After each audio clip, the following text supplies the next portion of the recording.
Kung nabubuhay lang sana si Gino, baka nagtatrabaho siya para sa atin. Paniguradong hindi siya tatama din. Magiging maaluwa ng buhay ko. Bakit, Nay? Sinasabi niyo ba na hindi ko ginagawa ng paraan para lang kumita ng pera at maghanap ng trabaho? Hirap na rin ako sa buhay, Nay. Kung tutuusin, noong pa mga bata kami, siya na naman palagi yung magaling sa iyo, hindi ba? Oo, maagang nawala yung kapatid kong si Gino. Pero lahat ng pinagdaanan ko, Nay, kinaya ko. Pero hindi ka natuto sa buhay. Ilang beses na kitang sinabihan, baguhin mo ang buhay mo. Huwag mo nang gawin ang mga bisyo, ang mga hindi nararapat. Ilang beses kong sinabi maghanap ka ng trabaho para kahit papaano maging maaalwa ng buhay natin. Nagtatrabaho ako kahit pagbubuko, Nay. Umaakyat ako ng puno, kumukuha ng buko at ibinebenta sa palengke.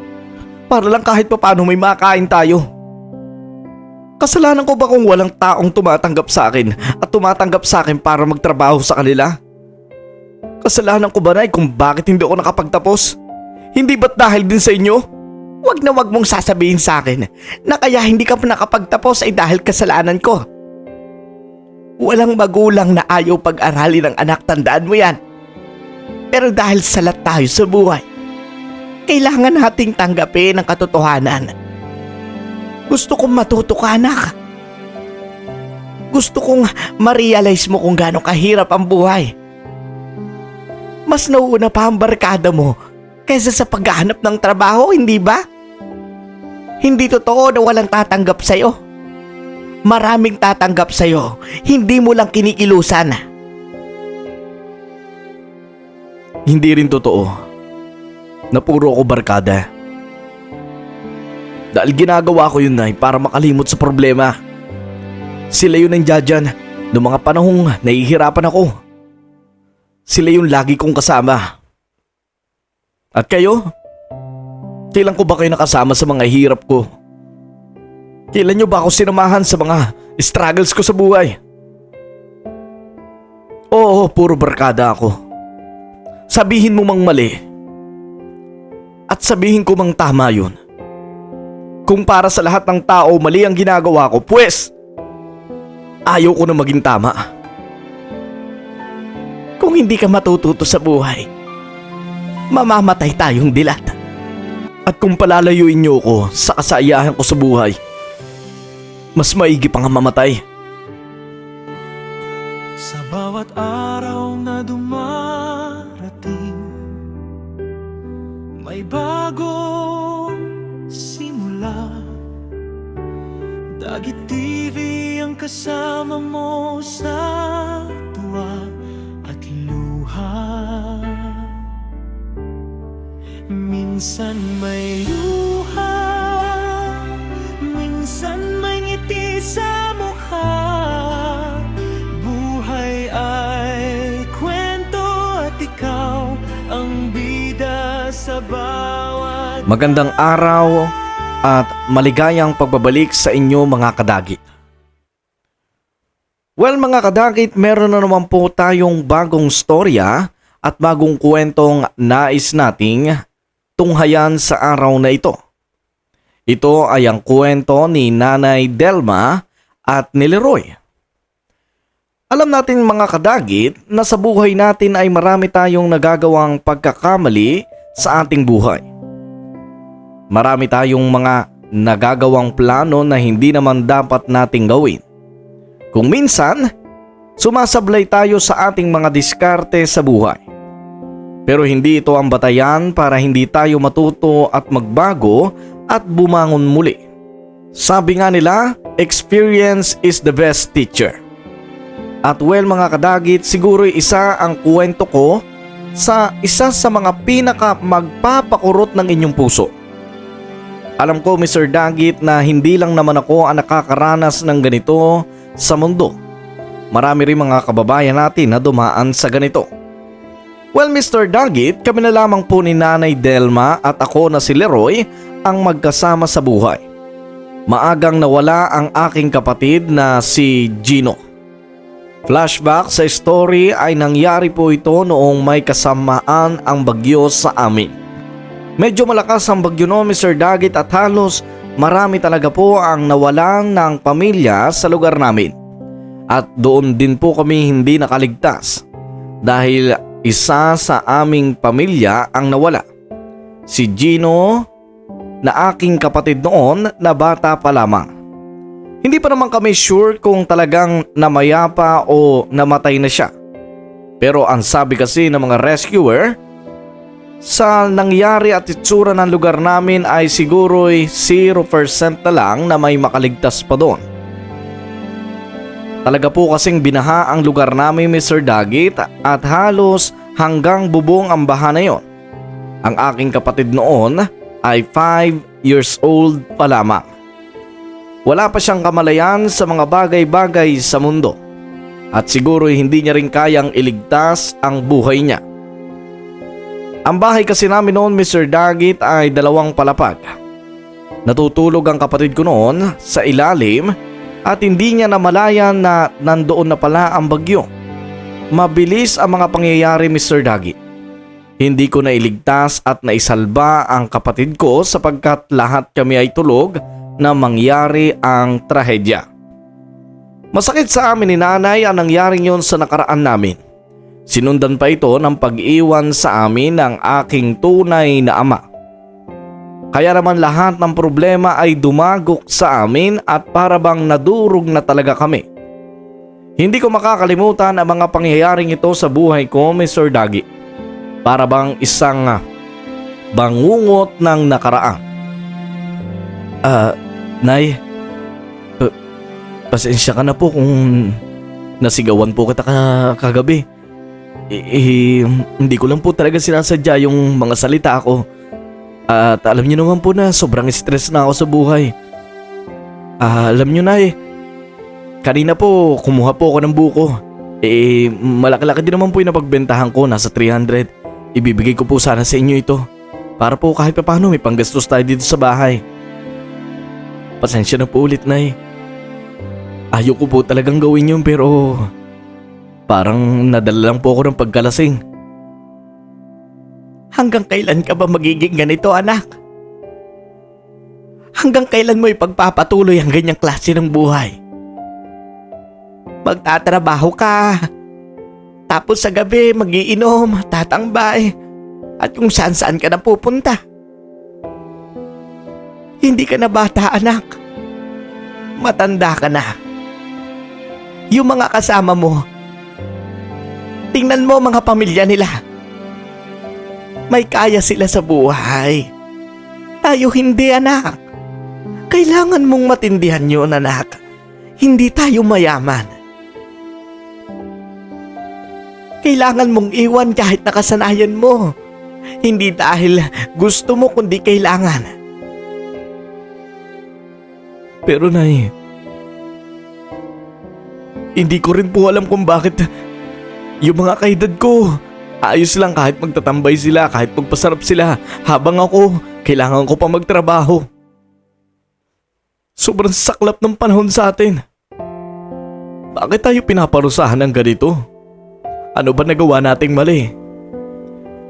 Naisabihin nyo nga sa akin, anong nagawa nating mali?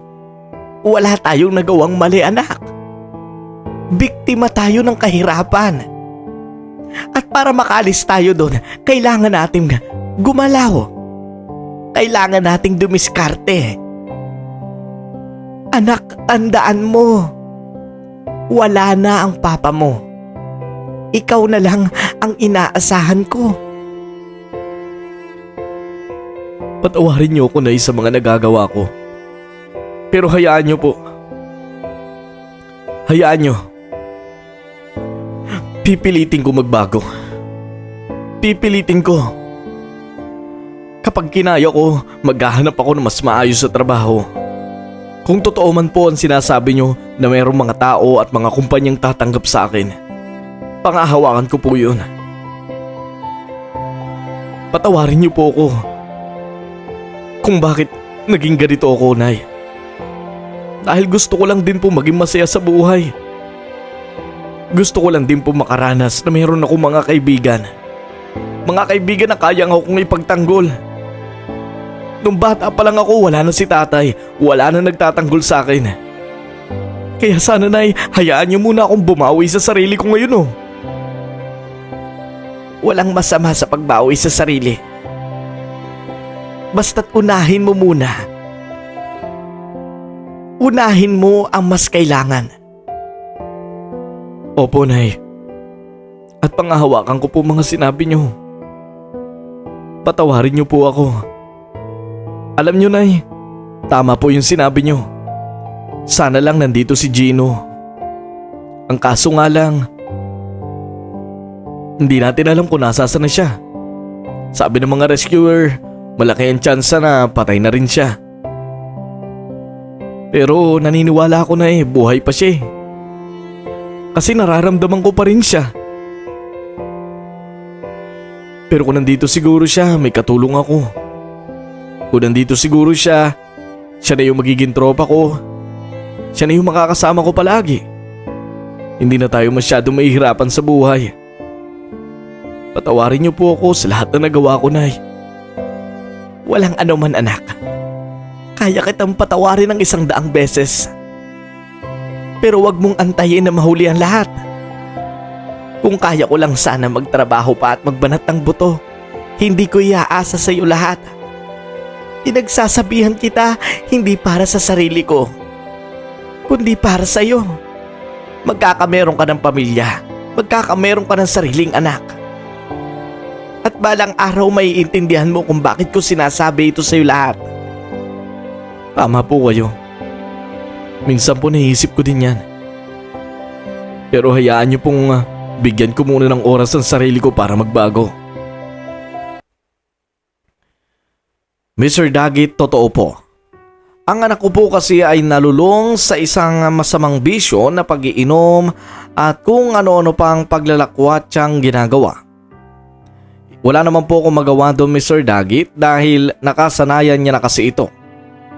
Kasalanan ko rin siguro ito, Mr. Dagit, dahil hindi ko siya nasupil ng maaga pa lamang.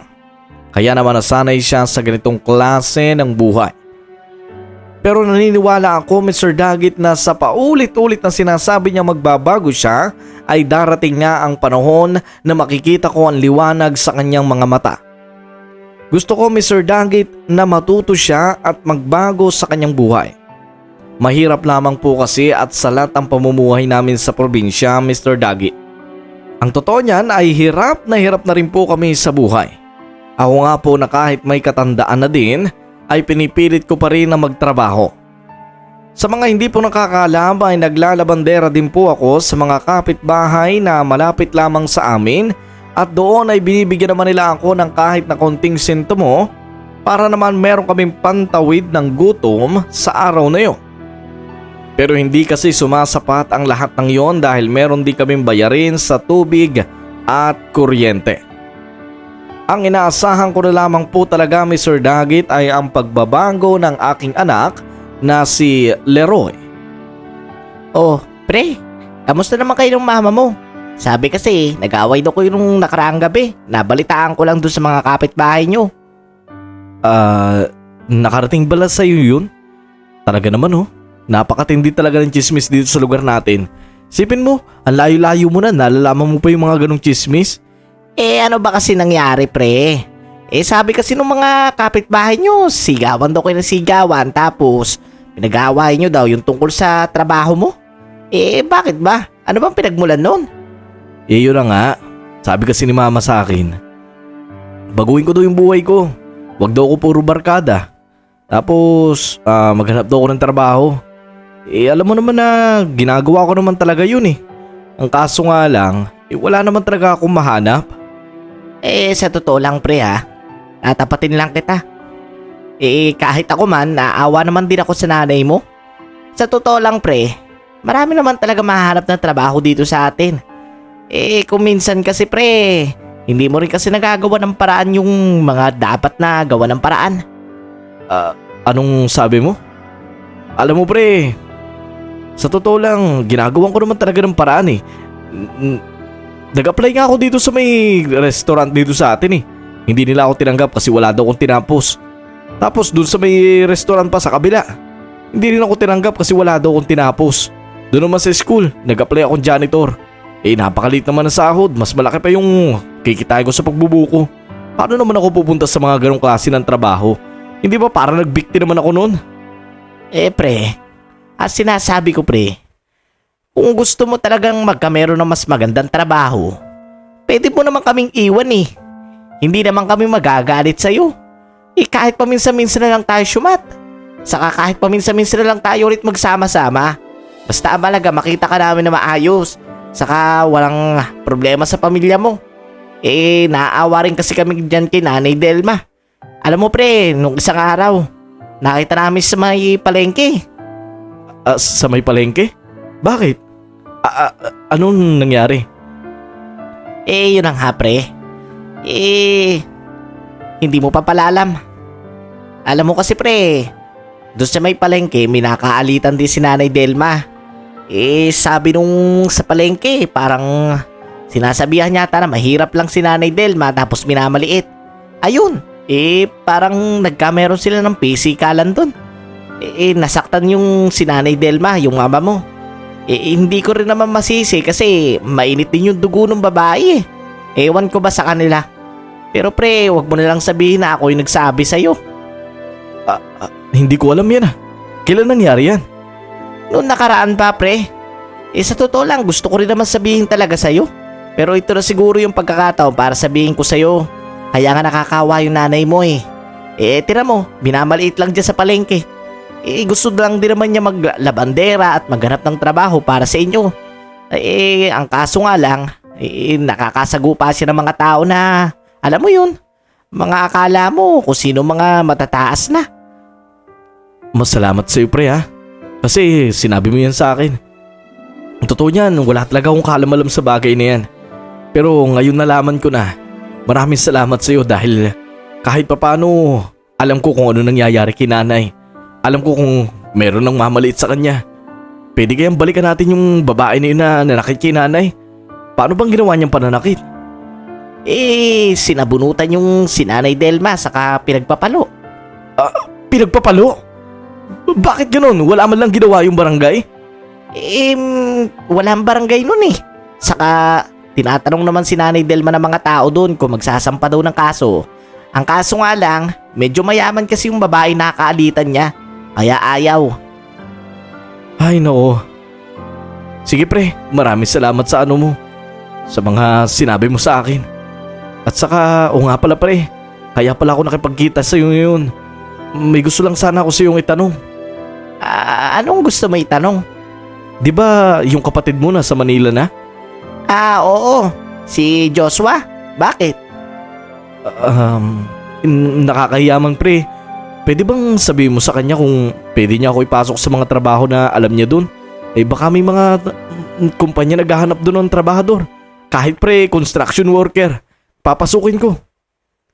Seryoso ka ba dyan? Hayaan mo, sasabihin ko doon sa kapatid ko. Hindi pa ulit kami nakakapag-usap kasi hindi naman siya tumatawag sa amin.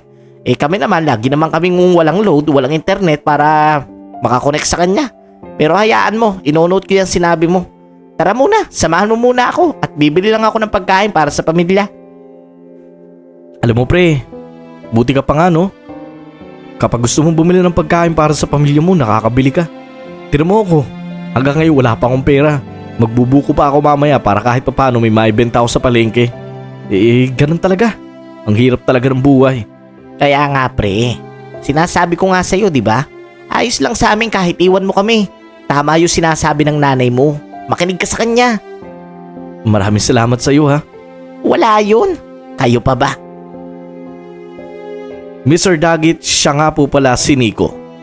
Ang aking kaibigan na lagi ko nilalapitan tuwing ako ay may problema sa buhay. Oo Mr. Dagit, nagtanong-tanong ako sa kanya kung saan po ako pwede magtrabaho. Napag-alaman ko kasi noon Mr. Dagit na ang kanyang kapatid ay nagtatrabaho sa Manila.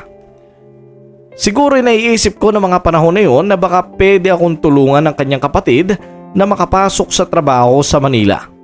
Sa probinsya kasi Mr. Dagit, halos lahat ay nagalugad ko na pero wala talagang tumatanggap sa akin. Kaya naman siguro ito na lang ang option ko para ako ay magkameron ng trabaho. Pero sa nalaman kong yon kay Nico na ginagano ng nanay ko sa palengke ay sobrang naawa ako sa nanay ko.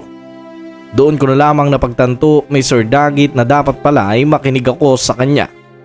Hindi niya sinasabi sa akin ang mga pangmamaliit at pananakit sa kanya ng ibang tao. Kung sana'y kasama niya ako doon ay naipagtanggol ko siya o hindi nangyari sa kanya ang mga bagay na yun.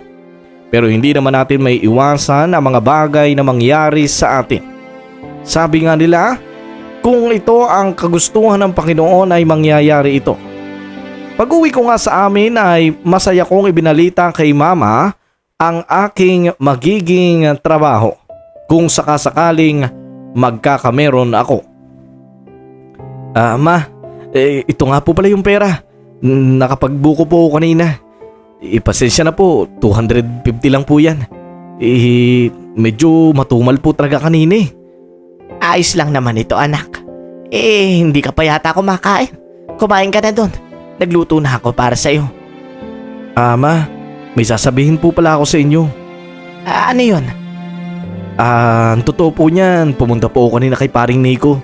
Alam mo yun, sabi ko po, di ba po yung kapatid niya nagtatrabaho sa Manila? Sabi ko baka matutulungan po ako na makapasok din sa Manila. Kapag po nagkameron ako ng trabaho, baka doon na po muna ako. Magpapadala po ako sa inyo. Totoo ba yan, anak? Aba teka, para yatang may mali ah. May mali? Ano pong may mali? Hindi ka naman ganyan dati ah. Yun na nga po, Nay. Di ba sabi niyo po magbago ako? Ito na po yung pagbabago. Gusto ko pong baguhin simula ngayon.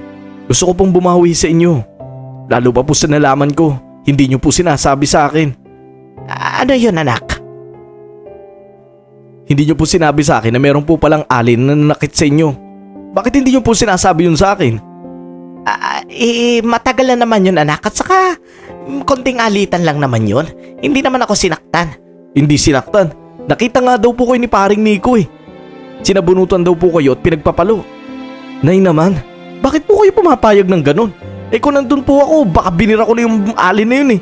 Anak, kailangan nating magpasensya, magpakumbaba. Hayaan natin ang mga taong mapanakit.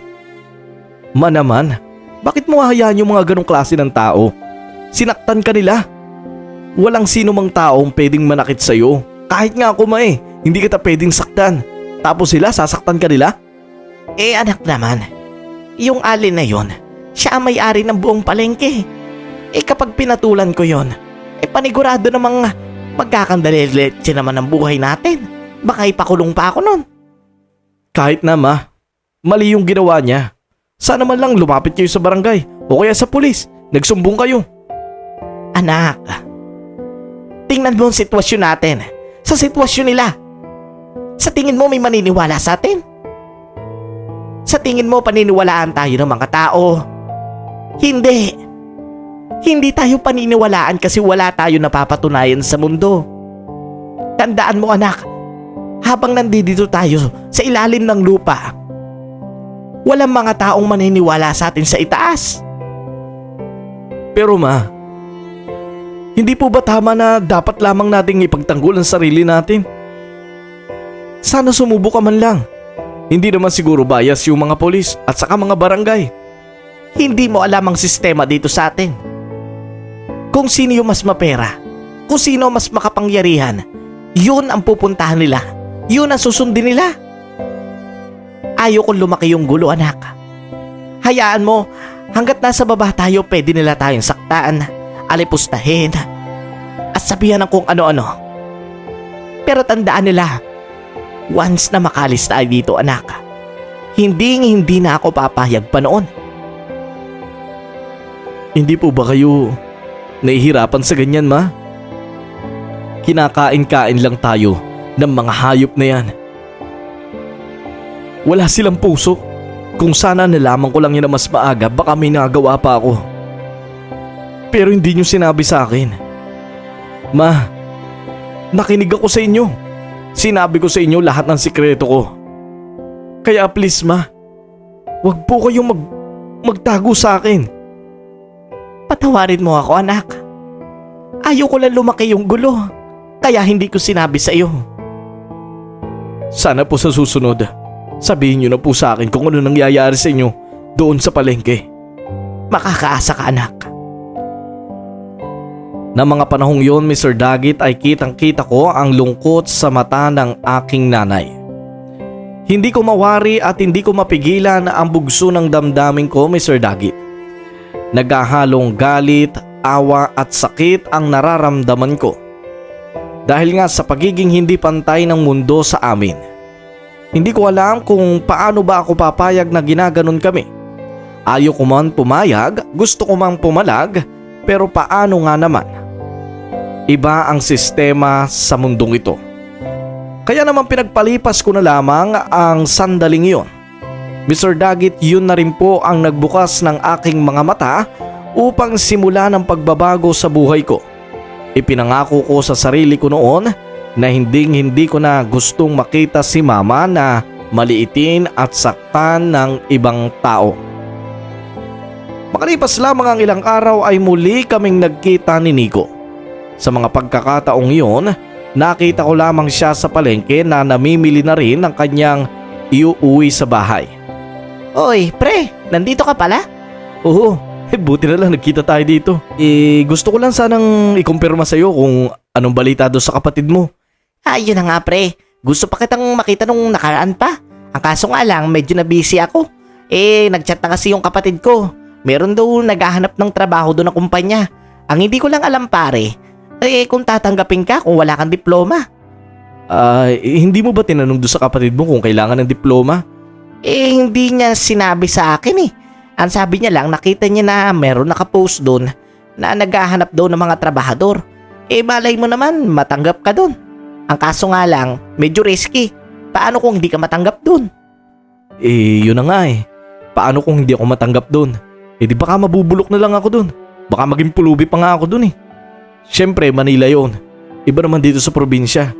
Saka hindi ako basta makakauwi kung hindi man ako matanggap doon. Sabihin mo sa kapatid mo, kung kaya, pupunta talaga ako doon. Pero magbabaka sakali lang ako. Kaya mo yun, pre. Naniniwala ako. Basta, galingan mo lang sa job interview. Ang kaso nga lang, hindi kasi ako maalam mag-English eh. Ayos lang yun, pre. Lahat naman naaaral eh. Lahat naman mahirap sa umpisa. Pero kapag natutunan mo, magiging madali na lahat. Basta gusto ko, puntahan mo yun kasi sayang din. Alam mo, nabalitaan ko kasi kay kuya, malaki daw ang sahod doon kada buwan. Kaya kung ako sa'yo, itry mo na rin doon. Baka doon na magbabago ang buhay mo. Saka matagal mo nang gustong makahanap ng trabaho, hindi ba?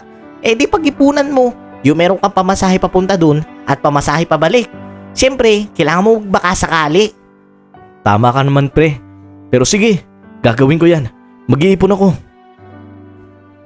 Doon niya, Mr. Dagit, masayang masaya ako nang binalita ngayon sa akin ng aking kaibigan na si Nico. Mabuti na lamang at meron akong kaibigan na tumutulong sa akin kapag ka nangangailangan ako. Doon ko na ibinalita kay mama ang aming napag-usapan. Sinabi ko kay mama na mag-iipon ako ng pamasahe papuntang Manila at kung hindi man ako matanggap ay may pamasahe naman ako pauwi. Nandoon na din ang mga babadgetin ko papunta sa Manila. Medyo malayong lakbayin at medyo delikado ang lugar na yon para sa akin. Sa totoo lang ay marami nang nagpunta sa amin sa Manila at umuwing luhaan. Kaya naman medyo nababahala din ako, Mr. Dagit. Pero gusto ko magbaka sakali. Gusto kong sakaling baka lang magkameron ng chance na matanggap ako doon. Pero sabi ko nga, kung matatanggap man ako doon ay pag-iigihan ko ang aking trabaho. Hindi ko sasayangin ang bawat oras na meron akong trabaho. Lahat ng iuutos ng boss ko ay gagawin ko. Kaya naman makalipas lamang ang ilang buwan ay nakaipon na rin naman ako ng pagpampunta ko sa Manila. Pati na rin ang pauwi. Nandoon na din ang aking pang-budget papunta doon. Ma, nakaipon na nga po pala ako ng papunta sa Manila. Alam niyo po, sobrang excited ko po ngayon. Binigay na din po sa akin ni Nico yung location saka yung number ng pagtatrabahuhan ko. Nay, ito na po yung sinasabi ko sa inyo. Sana po magkameron po ako ng trabaho. Sana lang matanggap ako doon. Mag-iingat ka dun, anak. Sa totoo lang kagabi pa akong hindi makatulog. Iniisip ko baka mamaya kumapaano ka dun. Nay naman, malaki na po ako. Kaya ko yung sarili ko. Siyempre anak. Nagdadalawang isip lang ako. Mas sanay ka kasi dito sa probinsya. Hindi ka naman sanay dun sa Manila. Kaya lagi ka mag-iingat dun. Maraming mga taong mapanglamang. Maraming mga taong hindi mo alam kung ano ang gusto nilang gawin sa buhay mo. Basta piliin mo ang magiging kaibigan mo doon. Kung maaari nga huwag ka na makipagkaibigan. Hindi mapagkakatiwalaan ng mga tao nandoon. Hindi ko alam. Basta hindi ako mapalagay. Manaman, basta magtiwala lang po kayo sa akin. Kailangan ko po itong gawin para sa atin. Kung hindi po ako kikilos, sinong kikilos para sa atin? Wala na.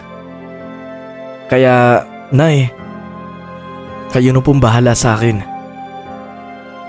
Ipagdasal niyo po ako na matanggap ako sa trabaho. Panigurado ko pong kapag narinig ng Panginoon ang mga dasal natin, magagawa natin lahat yun. At sana po, Nay, sa paglisan ko dito, mag-ingat po kayo palagi. Magpapadala po ako palagi sa inyo ng pera. Hindi ko po kayo hahayaang magutom dito. Mamimiss ko rin po kayo. At sana po, huwag nyo nang hayaan yung ibang tao na maliitin kayo. Mag-ingat ka doon, anak.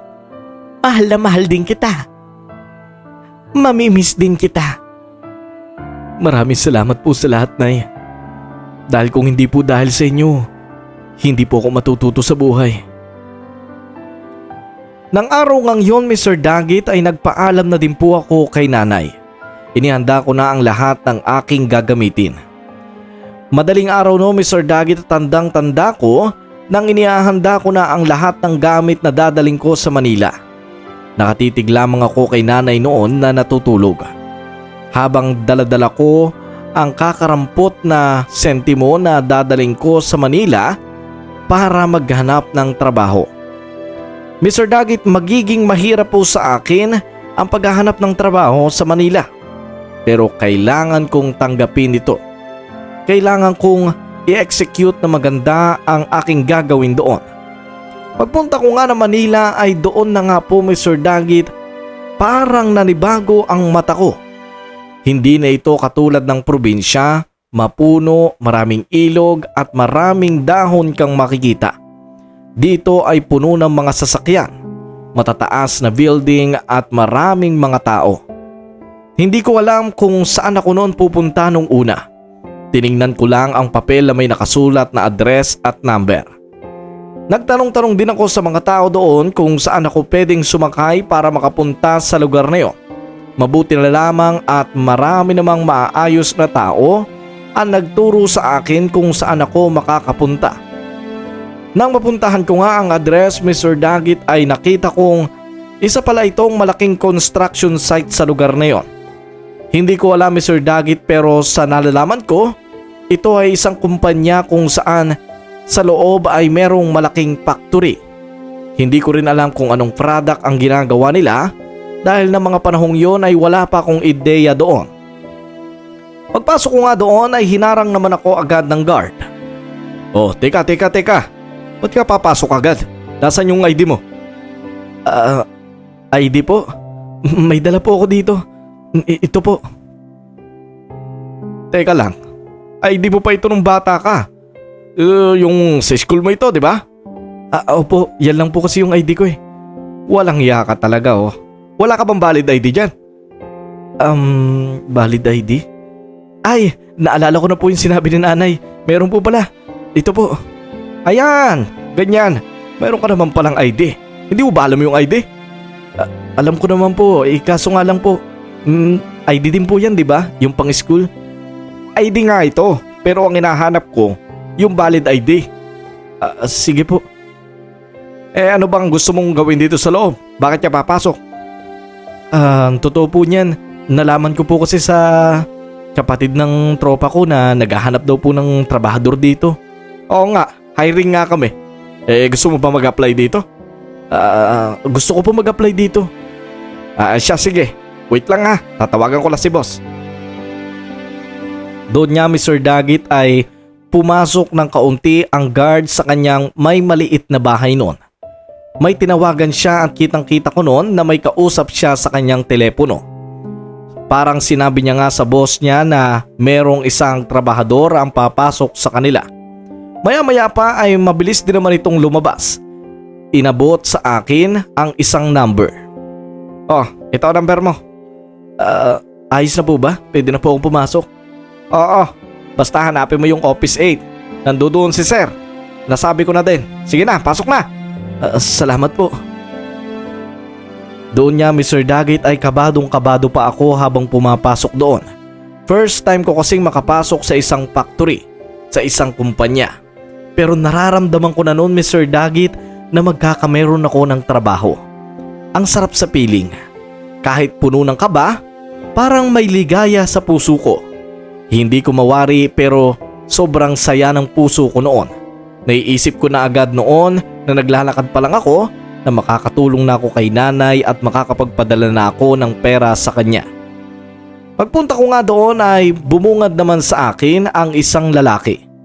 Pumasok ako sa sinasabi nilang Office 8. Nakita ko naman doon na may nakalagay na Office 8 kaya binuksan ko yun. Kumatok muna ako ng 3 beses. Oh, magandang umaga sa'yo. Ikaw ba yung sinasabi ng guard na magtatrabaho daw dito? Ako nga po.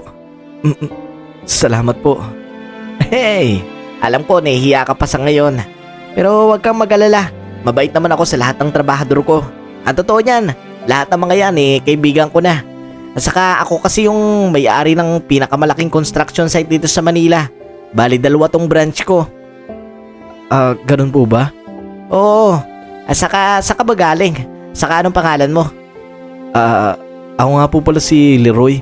Galing po ako ng probinsya. Nasabi lang po kasi ng kaibigan ko na naghahanap po kayo ng trabador. Kaya dito po ako pumunta. Alam mo, sa nakikita ko sa'yo, medyo nahihiya ka pa sa una. Pero huwag ka mag-alala. Panigurado ako na kahit papaano, mawawala-wala din yung kaba mo kapag nagtagal-tagal ka dito. Makikilala mo rin ako. Mabait ako. Huwag ka matakot sa akin. At saka, nagustuhan ko kagad yung pagpo mo sa akin. Alam mo, pagbibigay respeto yan. Kung titingnan, para mas matanda ka pa sa akin. Pero nagagawa mo pa mga upo. Kasi po, alam ko naman pong kayo yung boss dito at kayo yung pinakamataas dito. Parang paggalang ko na rin po yun sa'yo. O sige. Masasalang ka pala sa interview mamaya. Ganun na nga po. Yun po kasi yung sinabi sa akin ng kaibigan ko bago pumunta dito. Gusto mo ba ako na yung mag-interview sa'yo para hindi ka na ma-reject? Sa nakikita ko dito sa resume mo, parang wala ka pa yatang napapasukan ka na trabaho. Ganun po? Ibig nyo pong sabihin, mas mahigpit pa po yung mga tauhan nyo kaysa sa inyo na kayo may-ari. Ganun na nga, mahigpit talaga dito. Pero sa akin kasi, kapag nandito ako, talagang swertihan kapag nag-apply ka na nandito ako. Kasi ako yung makakapag-interview sa'yo at ako yung magpapasok sa'yo. Malas-malas mo kapag diyan ka dumaan sa mga tao ko. Paniguradong sa ganitong klase ng resume hindi ka natatanggapin. Alam nyo po, ngayon lang po ako nakakita ng klase ng boss na katulad nyo. Pero sa totoo po, yung resume ko po wala pa pong tumatanggap sa akin ng trabaho pero never po ako nagkameron ng police record. Hindi po ako nakulong, hindi po ako gumawa ng kahit na anong mali. Kahit po mga barangay record, wala po. Di mas maganda kung ganun. Ibig sabihin, malinis ang pagkatao mo. Ganun talaga ang hinahanap ko dito sa aking kumpanya. Kaya naman para sa akin siguro, madali lang naman yung magiging interview natin. Para sa pagkakakilanlan mo lang. Sige na, simulan na natin. Doon Mr. Dagit ay sinimulan na nga namin ang interview sa kanyang construction site. Sinabi niya sa akin na mga maaari ko maging trabaho sa loob. At nandoon din kung ano ang mga kaya kong gawin at mga skills ko na pwede kong ibigay sa kanya. Sinabi ko sa kanya noon Mr. Dagit na magaling ako maglinis ng mga bagay-bagay. Kaya naman ang ibinigay niya sa akin ay ang paglilinis ng mga makina sa kanyang factory. Yun daw ang aking magiging trabaho. Marami din ako mga kasama noon na tigalinis ng mga makina. Masaya ako noon, Mr. Dagit, dahil natanggap ako agad sa trabahong gusto kong applyan. Hindi ko rin ine-expect na mabilis akong matatanggap doon. Sabi nga ng marami sa akin doon na nagtatrabaho ay napakaswerte ko dahil inabot ko ang boss nila sa kanilang kumpanya. Yung iba kasi, Mr. Dagit, ay pumunta pa sa ibang interviewer sa mga tauhan doon at hindi natanggap. Kapag kasi daw nandoon ang boss nila ay ito daw ang nag-i-interview at palagi daw pasado ang ini-interview nito. Yung iba lang na hindi nakakapasa sa interview nito ay kapag merong criminal record. Kaya naman, Mr. Dagit, sobrang saya ko ng araw na yun. Sa kabilang banda naman sa probinsya, sinabi ko kay Nico na sa kanila ako tatawag kapag tatawagan ko ang aking nanay. At doon niya ay kinausap ko sa kanya at sinabi ko sa kanya ang mga nangyari sa akin sa Manila. Sinabi ko din sa kanya kung ano ang magagandang nakita ko doon. Katulad na lamang ng Rizal Park na aking nadaanan. Sobrang manghang-mangha ako, Mr. Dagit. First time ko kasing makarating sa lugar na yon. Pero ang ipinagtataka ko, Mr. Dagit, nalulungkot si nanay. Sabi niya sa akin ay dahil daw namimiss niya na ako. Ilang gabi na daw siyang hindi makatulog dahil nag-aalala siya sa akin.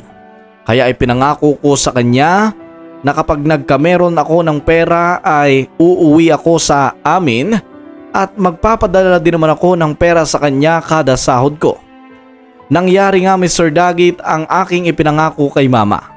Nakakapagpadala ako sa kanya ng 10,000 kada buwan at ang 5,000 naman ay binabudget ko sa isang buwan. Medyo mahirap naman ang trabaho ko sa Manila pero kinakaya ko pa rin. Pero ang aking ipagmamalaki at ang aking ipinagpapasalamat ay nang mapalapit ang loob ko sa aking boss. Madalas, Mr. Dagit, ay nagkukwentuhan kami at madalas ay para na rin niya nga akong kaibigan. Ganon din ang pakikitungo niya sa kanya mga trabahador doon. Kaya naman lahat ng mga trabahador niya ay sobrang galak na galak kapag dumadating siya sa kumpanya. Kung minsan, nalulungkot pa nga ako kapag hindi siya bumibisita sa kumpanya. Minsan ay namimiss ko rin siya. Ewan ko ba, parang nagkameron na kami ng bonding na magkaibigan. Isang araw nga, Mr. Dagit, ay napadalawan niya ako nung birthday niya at sinabi niya sa akin na pumunta ako sa kanila at doon ay kakain kami. Marami din mga trabahador ang kanyang binigyan ng invitation card. Pagpunta namin sa bahay niya, Mr. Dagit, ay bumungad sa amin ang napakagandang gate. Sa loob noon ay iniluwa ang isang napakalaking bahay. Ganitong kayaman ang aking boss, Mr. Dagit, pero kahit kailan ay hindi siya nagmalaki at hindi siya ng maliit ng tao. Doon ko napatunayan, Mr. Dagit, na hindi pala dahil sa yaman kaya nang mamaliit ang mga tao kundi dahil ito sa kanilang ugali. Iyon ang aking natutunan at na-realize na mga panahon na yon. Pagpasok ko sa bahay niya ay bumungad sa akin ang napakagandang mga appliances. Nandoon naman siya na nakangiti sa akin. Nagpasalamat na dumalo ako sa birthday niya. Boss, happy birthday po. Buti na lang at dumalo kayo dito sa bahay ko. Kumain na kayo doon. Saka, nga pala, Leroy, kakausapin kita mamaya, ha? Sige po, maraming salamat po. Doon niya ay kumain na rin kami. Sobrang saya doon, Mr. Dagit. Lahat ay ginawa namin. Kantahan, inuman, lahat ay free doon. Kaya naman sobrang saya ko ng araw na yon. Pero minsan, pumapasok pa rin sa isip ko ang aking nanay na nasa probinsya. Iniisip ko kung kamusta kaya siya sa probinsya. Namimiss ko na siya at gustong gusto ko nang umuwi noon sa amin, Mr. Dagit. Ilang buwan na din kasi akong hindi nakakauwi. Ang bagay na yun ay kinukwento ko minsan sa aking mga katrabahador, kaya naman alam din nila ang kwento ng buhay ko. Alam nila na sa lahat-lahat sa amin, ako ang pinakamasaklap ang pinagdaanan sa buhay. Oh, Leroy, mabuti naman pumunta ka dito. Gusto lang sana kita makausap. Pero doon tayo sa rooftop. Maingay kasi dito. Ganun po ba, boss? Sige po, susunod po ako. Umakyat nga kami sa hagdan at pumunta kami sa rooftop ng bahay niya. Doon, Mr. Dagit, matatanaw ang magagandang tanawin. Kitang-kita ang paglubog ng araw. Sabi ko nga sa sarili ko noon, ang sarap ng buhay na ganito. Gustong-gusto ko magkameron din ng ganitong klase ng pamumuhay. Umupo nga kami doon, Mr. Dagit, at tinagtimplahan naman kami ng kanyang kasambahay ng tsaa. Hindi ako umiinom noon ng tsaa pero napatsaa na din ako. Parang iniisip ko ay big time na din ako noon, Mr. Dagit. First time ko kasing maranasan ang mga bagay na ito sa buhay ko. Doon ay nag-usap kaming dalawa. Nasabi kasi sa akin ng mga kasamahan mo. Sabi nila, matagal mo na daw hindi nakikita yung pamilya mo simula na nagtrabaho ka sa akin. Alam mo, sa totoo lang, naawa din ako sa'yo. Marami kasi nagsasabi na nanay mo na lang daw yung kasama mo sa buhay. Sa totoo lang, Leroy, tatapatin kita. Wala akong mga magulang. Ako lang mag-isa sa buhay. Pero kita mo, napagtagumpayan ko yung buhay. Meron akong anak pero masaya na ako dyan. Kaya gusto ko lang sabihin sa'yo, Leroy, pahalagahan mo ang bawat segundo na nandyan yung nanay mo. Ayoko namang ipagkait sa'yo yung oras na makasama mo yung mama mo. Gusto ko palagi kang nasa sa tabi niya. Pero syempre, kailangan mo rin unahin yung trabaho mo. Pero bilang boss mo, Leroy, nauunawaan kita. Nararamdaman kita. Gusto mo makasama yung nanay mo, di ba? Opo boss. Gustong-gusto ko po makasama. Bibigyan kita ng 2 cellphone para may komunikasyon kayo dito. At syempre, hindi lang yon. Papayagan kita makauwi sa inyo. Huwag ka mag-alala. Hindi ko yung kakaltasin sa sahod mo. May sahod ka pa din. Ipapadala ko sa inyo. Gusto ko mag-stay ka doon kahit mga 2 buwan. Totoo po ba yan, boss? Pauuwi niyo po ako sa amin? Totoo yun. Gusto ko makasama mo muna yung pamilya mo. Para kahit para sa ganon, makapagbanding naman kayo. At bibigyan din kita ng budget para kahit papano, may libot-libot mo siya, may pasyal-pasyal mo siya. Gusto ko iparamdam mo sa kanya yung pagmamahal ng isang anak. Kasi ako, sa totoo lang, mayaman ako. Marami akong pera. Lahat nasa akin na. Pero alam mo, Leroy, nangangarap ako na magkameron ng ina. Kaya ikaw mayaman ka, Leroy. Mayaman ka. Hindi mo lang nakikita at hindi mo lang na-appreciate. Kaya gusto ko ibigay mo sa nanay mo lahat ng pangangailangan na gusto niya. Gusto ko bumawi ka sa kanya, ha? Maraming salamat po, boss. Doon nga, Mr. Dagit, ay nagkwentuhan pa kami ng marami na about sa kanyang nakaraan. Nalaman ko na bata pa lamang pala ang boss ko ay nawala na ang kanyang mga magulang. Doon ko napagtanto ang importansya ng magulang. At lalo pa nga akong napamahal sa aking ina. Lalo ako nangulila. Lalong mas gusto ko magpursiging makauwi sa amin. At dahil nga sa binigay na oportunidad ng aking boss na makauwi sa amin, ay kinagat ko na ito agad. Walang paligoy-ligoy.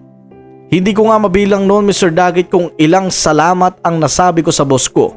Halos maiyak-iyak na ako at may payakap pa ako sa kanya dahil lamang sa ginawa niyang kabutihan sa akin. Siguro sa buhay natin, Mr. Dagit, hindi tayo makakakita ng boss na ganito. Yung pauuwian ka at bibigyan ka pa ng budget at pati na rin ang sahod mo ibibigay sa'yo kahit pa hindi ka pumapasok sa kanya. Ganong kabait ang boss namin, Mr. Dagit. Kaya siguro nagtagumpay ng ganito ang negosyo niya ay dahil na din sa pagmamalasakit at pagkapa niya sa kanya mga trabahador. Wala akong nakitang negative na comment sa kanya.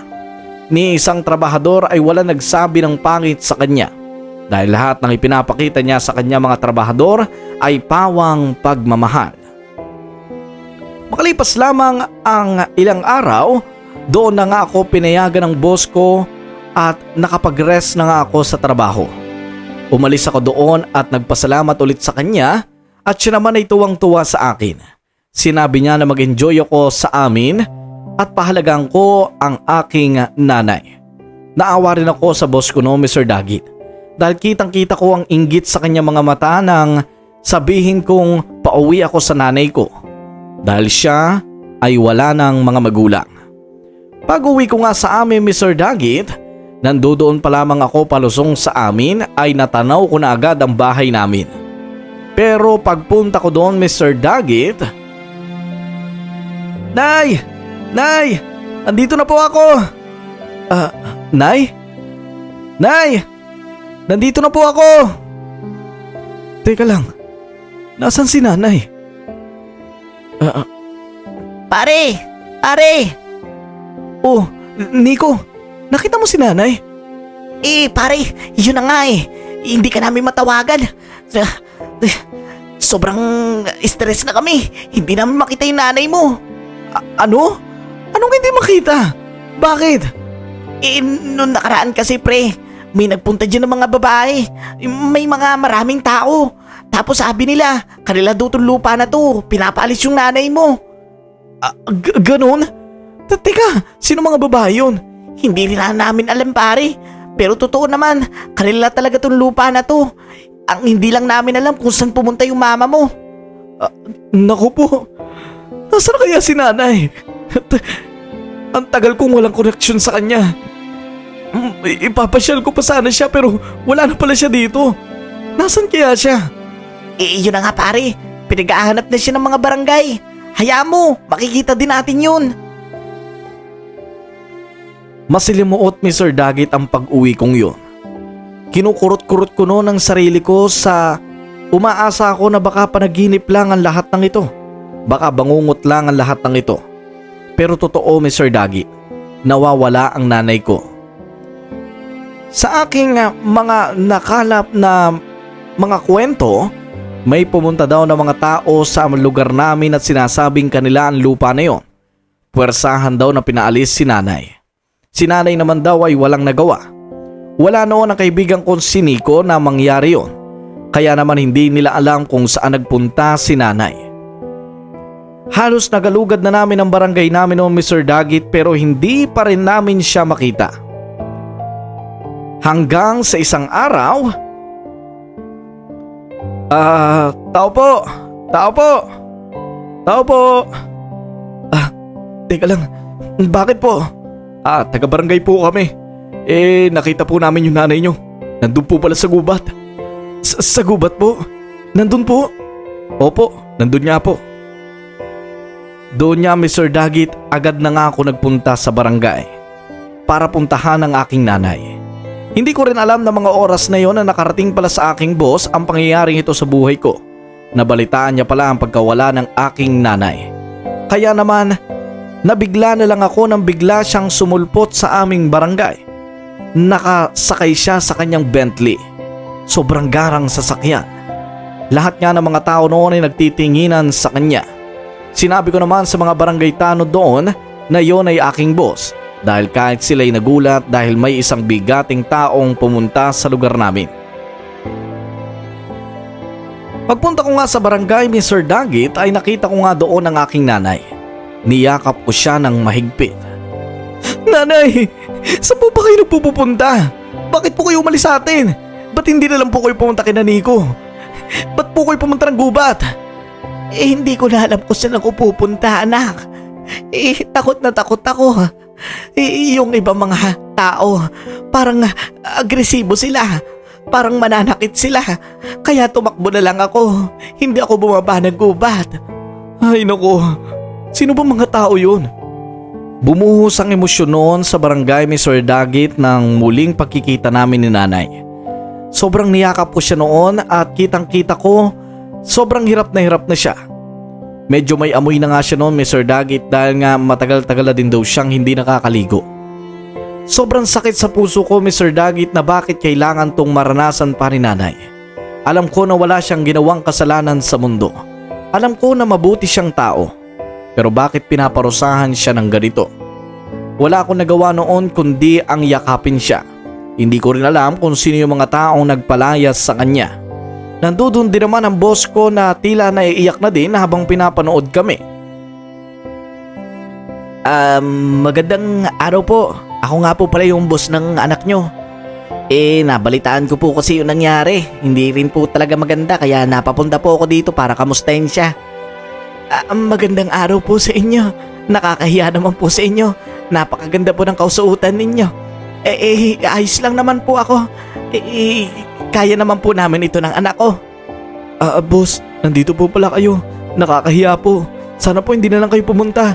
Marami po kayong gagawin sa kumpanya nyo. Ayos lang yun. Ang malagi, alam ko na ayos na kayo ng nanay mo. Sino ba yung mga tao na nagpalaya sa inyo? Hindi ko rin alam, boss. Inaalam pa ng barangay yun. Diyos ko, ang hirap maging mahirap. Lagi na lang tayong ginaganito. Kailan kaya tayo makakatakas sa bangungot na ito ng buhay? Huwag po kayong umiyak. Alam ko po na mahirap ang buhay. Pero mabuti na lamang po at may anak kayo na katulad ni Leroy. Sobrang sipag niya. Alam ko po na kaya siya umuwi dito para ipasyal kayo at para magbanding kayo. Hindi para sa iyakan na ito. Gusto ko po, i-enjoy niyo po mga bawat oras. Gusto ko po na mag-enjoy po kayo. Hayaan niyo na lang po ang nangyari. Nangyari. Gusto ko pong ipacheck up sana kayo kung may nangyaring trauma sa utak niyo. Sa psychologist, kailangan natin siyang dalhin. Boss, kahit hindi na po, ayos na po kami. Maraming salamat po. Yung presensya nyo lang po na nandito, okay na po kami doon. Nay, siya po talaga yung boss ko. Sobrang bait niya po. Ang totoo niyan, pinayagan niya po akong mag-rest sa trabaho para makauwi ako dito. Sadyang ginawa ng Panginoon siguro yun para malaman ko nangyayari dito. Maraming salamat sa Panginoon. Kung hindi ka dumating anak, baka doon ako mabubulok sa gubat. Nay, mahal na mahal ko po kayo. Kaya sana po, hindi na maulit to sa atin. Hindi na. Patawarin mo ako. Natakot lang ako. Doon niya, Mr. Dagit, ay inassess lang kami ng barangay. Pinakain si nanay at pati na rin kami. Si boss naman noon ay may dala ding pagkain. Sobrang babait ng mga tao sa barangay, Mr. Dagit, dahil inasikaso nila kami ng maayos. Inihatid pa nila kami sa aming bahay at doon ay nagpahinga si nanay. Naglinis siya ng katawan at doon ay kinausap siya ng aming boss. Doon ko napansin, Mr. Dagit, na pag-uwi namin, may bit-bit pala siyang isang sako. Hindi ko alam kung anong laman noon. Tinanong ko si nanay. Ma, kanina niyo pang dala yung sako na yan . Ano bang laman yan? Mga gamit niyo? Hindi anak. Importante itong laman ng sako na ito. Sa totoo lang nagulat din talaga ako kung ba't ito nandun sa gubat. Ba't nandun sa gubat? Ano po bang laman yan? Nandun din si boss noon, Mr. Dagit. Nanonood sa mga tiyak na pangyayari. Umupo siya sa may salas namin habang pinapanood kaming mag-ina. Hindi niya kami iniwan. Ganong kabait ang boss ko, Mr. Dagit. Kahit saan ay maaasahan siya. Lalo na pagka merong ganitong problema. Ang totoo niyan anak. Itong sako na ito ay naglalaman ng alaala. Alaala ng kapatid mong si Gino. Alaala ni Gino? Alaala po ni Gino yan? Bakit po? Ano po laman yan? Doon niya, Mr. Dagit, ay inilabas ni nanay ang nasa loob ng sako niya. Paglabas nito, Mr. Dagit, ay iniluwan nito ang isang bag, isang lumang bag at isang laruan. Kulay asul yon. Doon ako napatitig. Naalala ko nga na ito ang laruan ng kapatid kong si Gino noon bago ito mawalay sa amin. Matagal na ang nakararaan simula nung dumating ang bagyo na yon na gumulo sa buhay namin. Kaya hindi na namin muling nakita pa si Gino. Iniisip namin noon na baka natangay ito ng baha doon sa gubat. Ito anak, laruan dito ng kapatid mong si Gino, hindi ba? Nay, naalala ko po ang laruan na ito. Laruan niya po ito ni Gino. Habang umiiyak kami ni nanay noon dahil nakita namin ang laruan ni Gino, ay hindi namin napapansin na ang aking boss ay umiiyak din sa tabi namin. Boss, pasensya na po kayo kung nadadala po kayo sa emosyon namin. Sobrang mahalaga lang po talaga itong laruan na to sa amin kasi ito po yung laruan ng kapatid ko . Iyan yung laruan ng kapatid mo?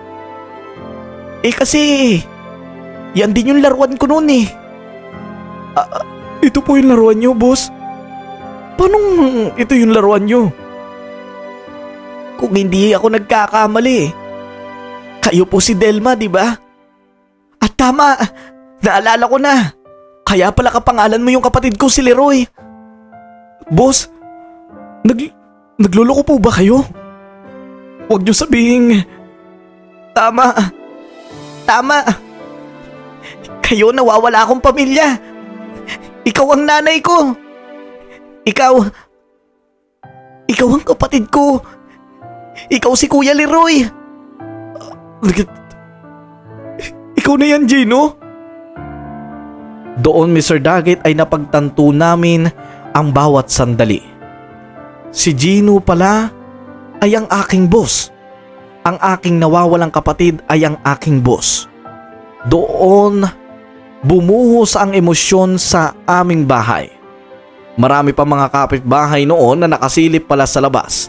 Lahat sila'y nanonood.